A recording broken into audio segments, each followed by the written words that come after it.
सरे मिंबर वो ख्वाबों के महल तामीर करते हैं, इलाजे गम नहीं करते, फ़कत तकरीर करते हैं।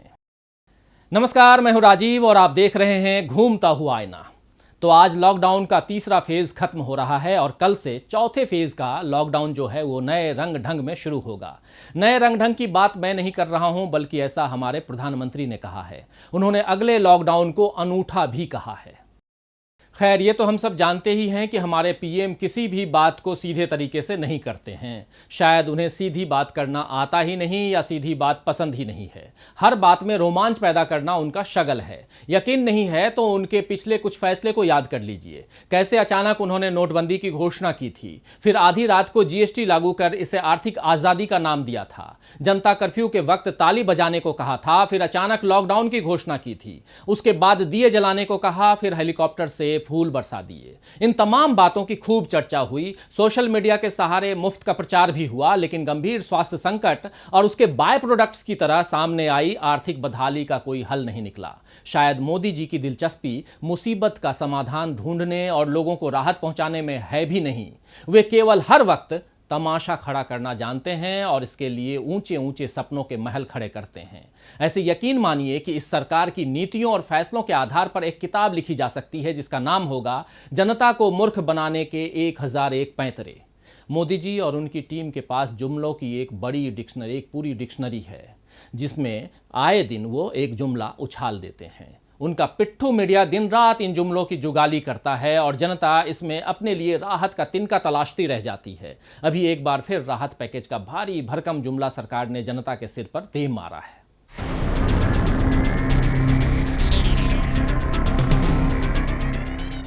12 मई को रात 8 बजे मोदी जी एक बार फिर देश से मुखातिब हुए। उनके 8 बजे राष्ट्र के नाम होने वाले संबोधन की खबर पहले से ही प्रसारित कर दी गई थी और तब से ये अनुमान लगाया जा रहा था कि वे लॉकडाउन और राहत पैकेज को लेकर कोई घोषणा कर सकते हैं, और ऐसा ही हुआ भी। 20 मिनट तक इधर उधर की बातें करने के बाद आखिरकार मोदी जी ने बताया कि भारत को आत्मनिर्भर बनाना है, और फिर उन्होंने 20 लाख करोड़ के पैकेज की घोषणा इस अंदाज में की मानो वे तुरंत देश में 135 करोड़ लोगों के हाथों में नकद रकम थमाने वाले हैं। लेकिन मोदी जी तो केवल तमाशा दिखाने में माहिर हैं, इसीलिए राहत की डुगडुगी उन्होंने बजा दी ताकि जनता फिर सरकार की ओर उम्मीदों से देखने लगे। भारत को कैसे आत्मनिर्भर बनाएंगे, प्रवासी मजदूरों का क्या होगा, अर्थव्यवस्था कैसे खुलेगी और रफ्तार पकड़ेगी, देश में हालात कब तक ठीक होंगे, इन सब के बारे में उन्होंने कुछ नहीं कहा। यानी काम की एक बात भी नहीं की और इधर उधर की हाँकते रहे मानो उनके पास गप्पे मारने की बहुत फुर्सत है। इस बात का सोशल मीडिया में खूब मजाक भी बना कि एक वाक्य के सवाल के लिए 10 वाक्यों का जवाब कैसे लिखा जाए, ये कोई मोदी जी से सीखे। वैसे केवल अच्छे अंकों से पास होने के लिए परीक्षा देने वाले विद्यार्थी मोदी जी से ये भी सीख सकते हैं कि 2-3 उत्तरों को मिलाकर एक नया उत्तर कैसे लिखा जा सकता है। जैसे 20 लाख करोड़ की राहत पैकेज की बात करते हुए मोदी जी ने ये नहीं बताया कि इसमें प्रधानमंत्री गरीब कल्याण योजना के तहत घोषित 1,70,000 करोड़ रुपए का आर्थिक पैकेज और आरबीआई द्वारा जारी तकरीबन 5,20,000 करोड़ रुपए का आर्थिक पैकेज भी शामिल है। यानी प्रधानमंत्री के द्वारा घोषित पैकेज असल में 12 लाख करोड़ रुपए का ही है, जिसे कितनी चतुराई से उन्होंने 20 लाख करोड़ रुपए का बता दिया है। तो 20 लाख करोड़ में कितने शून्य होते हैं, जीरो होते हैं, ये एक आम आदमी एक बार में बता भी नहीं सकता है। इसलिए सरकार ने उसे शून्य की गिनती में उलझा दिया है और अब टीवी धारावाहिक की तरह वित्त मंत्री निर्मला सीतारमण 20 लाख करोड़ की अलग अलग किश्तों का ब्यौरा लेकर रोजाना हाजिर हो रही हैं।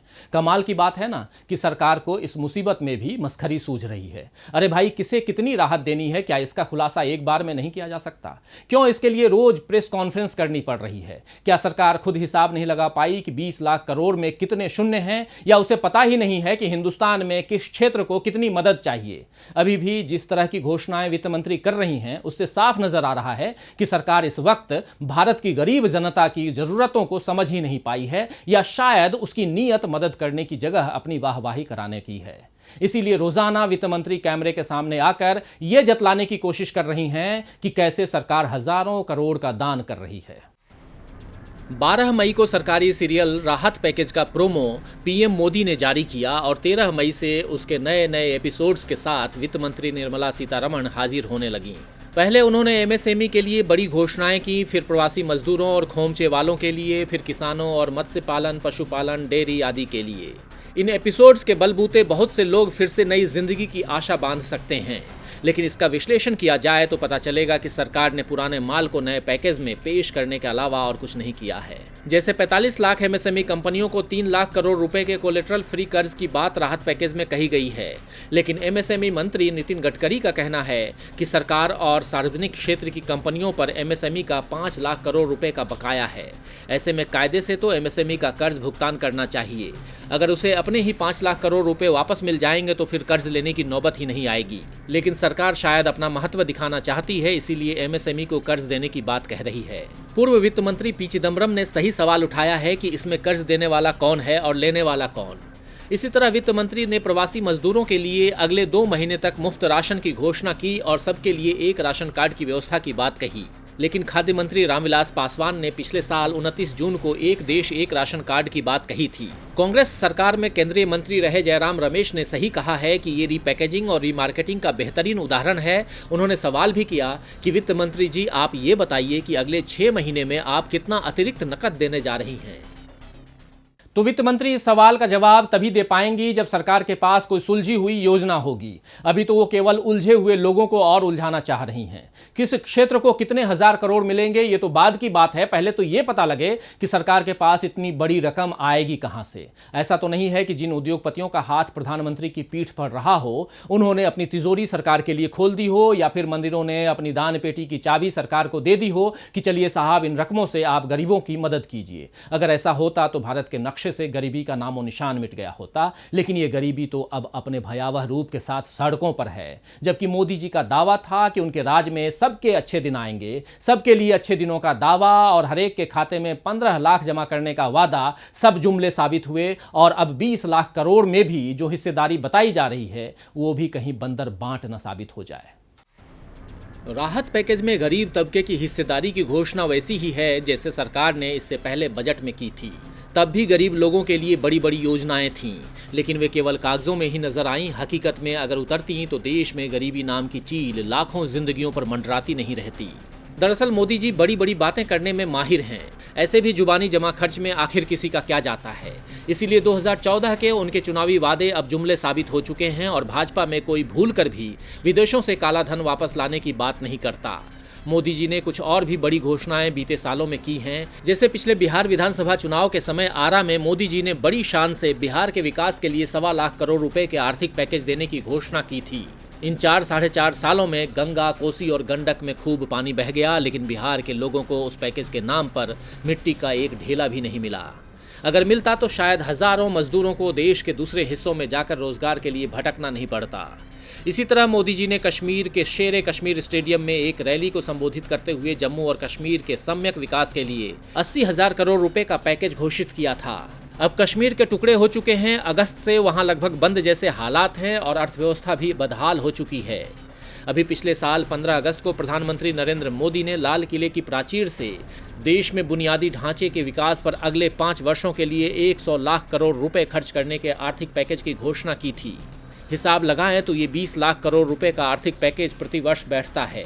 अब सवाल उठता है कि क्या 12 मई को प्रधानमंत्री ने 20 लाख करोड़ रुपए का जो राहत पैकेज दिया वो 15 अगस्त वाला ही है या ये अलग है? और अगर अलग है तो फिर 15 अगस्त 2019 के बाद से उस 100 लाख करोड़ के पैकेज से अब तक देश को क्या मिला, ये भी बड़ा सवाल है। तो लाखों करोड़ों के पैकेज में किसे क्या मिलेगा, कब मिलेगा, यह सब तो बाद की बात है। पहले तो सरकार को यही बताना चाहिए कि इतनी बड़ी बड़ी बातें आखिर वो किस आधार पर करती है। क्या सरकार के पास पहले से इतनी राशि है या उसके पास कुछ योजनाएं हैं जिनके जरिए वो इतनी राशि का इंतजाम कर लेगी? अगर है तो फिर देश की जीडीपी इतनी बुरी तरह क्यों गिर रही है? क्यों रेटिंग एजेंसियां देश की अर्थव्यवस्था को लेकर चिंता जतला रही हैं? अगर उसका आकलन जो है वो गलत है तो सरकार खुलकर उन्हें गलत क्यों नहीं कहती है? और अगर वे सही हैं तो फिर सरकार किस बुनियाद पर लाखों करोड़ों के राहत पैकेज का ऐलान कर रही है? अगर उसके पास नकद इंतजाम है तो क्यों नहीं वो जरूरतमंदों को तत्काल नकद की राहत देती है? क्यों वो किश्तों में कर्ज का ऐलान कर रही है? क्यों वो मजदूरों को लाचार कर रही है? क्या इस लाचारी के बूते भारत को आत्मनिर्भर बनाने का कोई नया दांव मोदी जी के पास है? और अगर भारत को वाकई आत्मनिर्भर बनाना है तो इसके लिए सबसे पहले गरीबों की जेब में पैसे और हाथ में काम होना चाहिए। मनरेगा जैसी योजनाएं इसमें सहायक सिद्ध हो सकती हैं। मनरेगा यूपीए सरकार के वक्त लाई गई योजना थी जिसने ग्रामीण भारत की अर्थव्यवस्था पर काफ़ी सकारात्मक प्रभाव डाला था। मोदी जी ने बेशक पहले इस योजना का मजाक उड़ाया था, लेकिन उन्हें भी इसे जारी रखना पड़ा, क्योंकि अर्थव्यवस्था में इसका महत्व वो भी जानते हैं। 24 मार्च से 20 अप्रैल तक पहले लॉकडाउन में मनरेगा के तहत काम पर पाबंदी लगा दी गई थी, लेकिन 21 अप्रैल से दोबारा से मनरेगा में काम शुरू करने की छूट दे दी गई थी। हालांकि काम शुरू करने में कई व्यवहारिक दिक्कतें अब भी हैं, जैसे ग्राम सभा की बैठकें न होना और इस वजह से कामों को मंजूरी न मिलना, मास्क पहनना, सोशल डिस्टेंसिंग जैसे नियम, जिनके कारण मजदूरों को इकट्ठा करने में दिक्कतें आ रही हैं, निर्माण कार्यों के लिए भी सामग्री का न मिलना और पुराना भुगतान बकाया रह जाना। सरकार अगर इन दिक्कतों को दूर कर मनरेगा को बढ़ाने पर जोर देती तो आज बहुत से मजदूरों के हाथ में काम रहता, लेकिन फिलहाल सरकार आंकड़ों की बाजीगरी में लगी हुई है।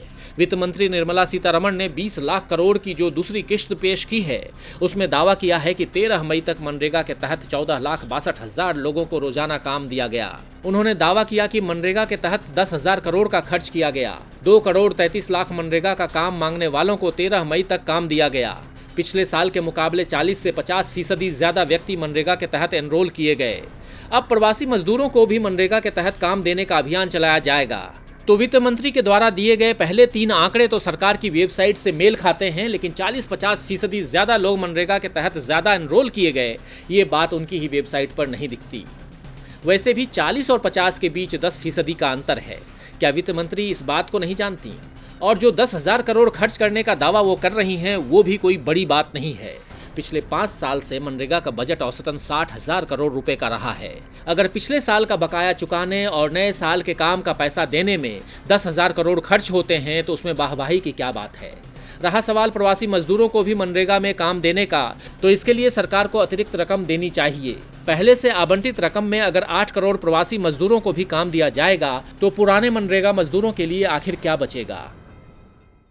तो सरकार 8 करोड़ प्रवासी मजदूरों को केवल मनरेगा में काम देने की बात ही नहीं कर रही है, बल्कि इनके लिए अगले 2 महीने तक खाने का इंतजाम भी कर रही है। लेकिन ये मेहरबानी किसी हृदय परिवर्तन का नतीजा नहीं है, बल्कि इसके पीछे भी सरकार का अपना स्वार्थ है। बिना मजदूरों के विकास की गाड़ी नहीं खींची जा सकती भाई साहब, इस बात को वो अच्छी तरह से जानती है। इसीलिए जब उसे महसूस हुआ कि बिना मजदूरों के अर्थव्यवस्था चौपट हो जाएगी, तो सरकार को उसे खाना और रोजगार देने की बात याद आ रही है।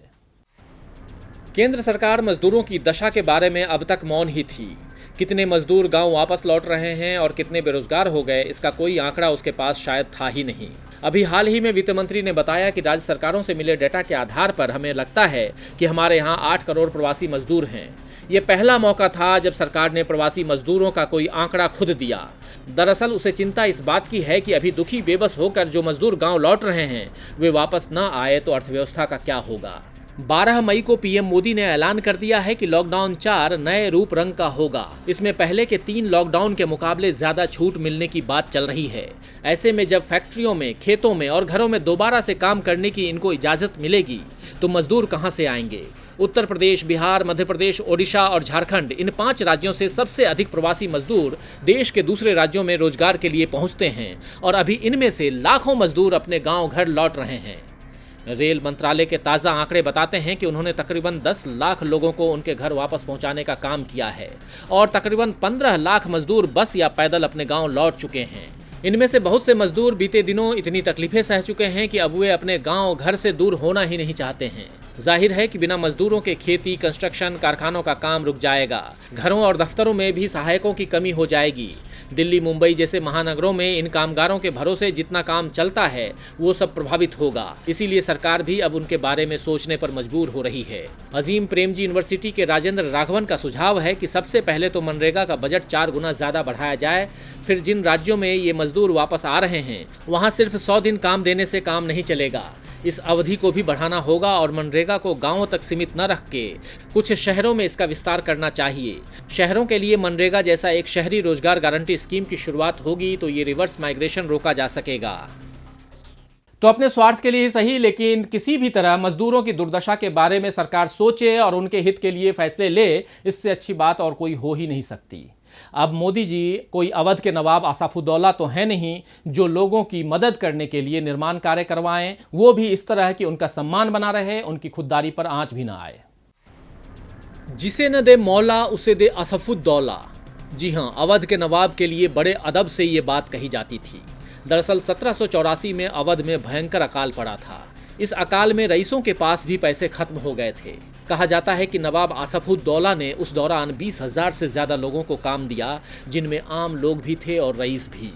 नवाब ने बड़े इमाम बाड़े और रूमी दरवाजे को बनाने का काम शुरू करवाया।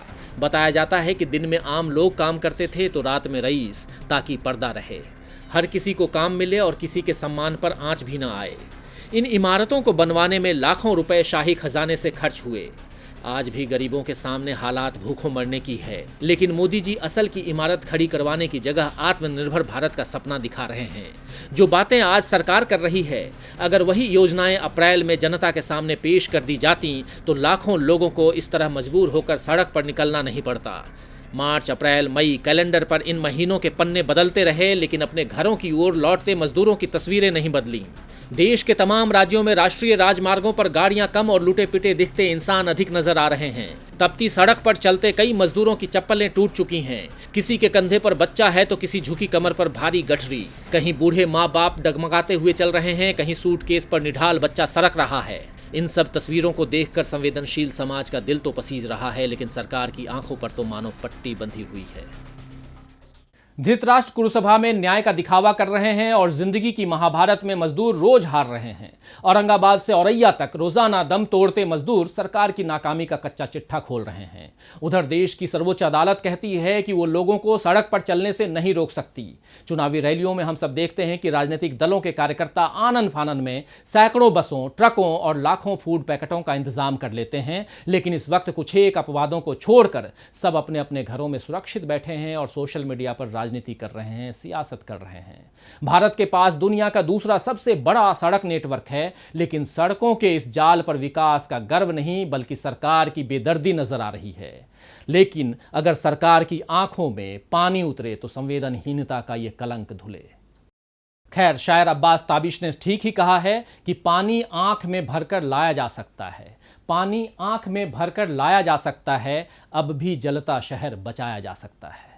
तो आज के लिए बस इतना ही, फिर मिलेंगे खबरों के नए आईने के साथ। तब तक देखते रहिए डीबी लाइव। नमस्कार।